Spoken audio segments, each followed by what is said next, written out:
హైదరాబాద్లోని పలు ప్రాంతాల్లో వర్షాలు కురుస్తున్నాయి. మరింత సమాచారం మా ప్రతినిధి నాగార్జున ప్రత్యక్ష ప్రసారం ద్వారా అందిస్తారు.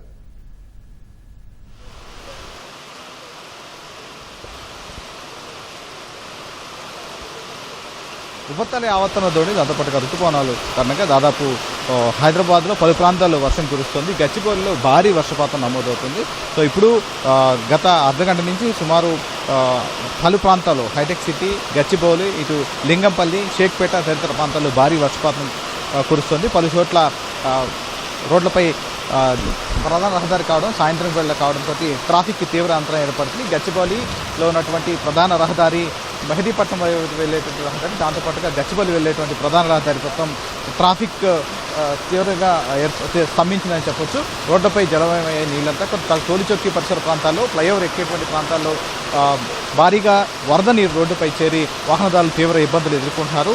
సో ఇదే హైదరాబాద్ వ్యాప్తంగా ఈరోజు రాత్రి వర్షాలు కురిసే అవకాశం ఉందని వాతావరణ శాఖ తెలిపింది. మరొక 24 గంటల పాటు ఇదే పరిస్థితి కొనసాగే అవకాశం ఉందని కొద్దిసేపు క్రితం వాతావరణ శాఖ కూడా వెల్లడించింది. సో ఏపీకి అతివేగంగా రుతుపవనాల కారణంగా భారీగా వర్షపాతం చెప్పినప్పటికీ హైదరాబాద్లో కూడా ఈ ప్రభావం ఉంటుందని తెలపడం జరిగింది. దీనివల్ల ఈరోజు రేపు కూడా వర్షాలు ఇదే విధంగా కురిసే అవకాశం ఉంటుందని వాతావరణ శాఖ తెలిపింది. సో హైదరాబాద్లో ఈ సాయంత్రం కావడం, తర్వాత పని వేళ్లు ముగించుకొని చాలామంది ఇంటికి వెళ్తున్నటువంటి సమయం కావడంతో భారీగా ట్రాఫిక్ స్తంభించింది. హైటెక్ సిటీ ప్రధాన రహదారి, దాంతోపాటుగా కేబుల్ బ్రిడ్జ్ వైపు వెళ్ళేటువంటి రహదారి, మరోవైపు ముంబై ప్రధాన రహదారి ఐక్య వద్ద భారీగా ట్రాఫిక్ స్తంభించింది. మెహదీపట్నం వెళ్ళేటువంటి రెండు వైపుల రహదారులు కూడా స్తంభించాయి. టోలీచౌకి వంతెన వద్ద ఉన్నటువంటి అక్కడ భారీగా వరద నీరు చౌకోవడం వల్ల ద్విచక్ర వాహనదారులు కొన్ని అందులో నీళ్ళలో మునిగి ఆగిపోయాయి. సో హైదరాబాద్లో తీవ్రంగా ఈ ఒకసారిగా మారిపోయినటువంటి వాతావరణం, ఆ తర్వాత కురిసినటువంటి వర్షం కారణంగా చాలామంది వాహనదారులు ఇబ్బందులు ఎదుర్కొంటున్నారు.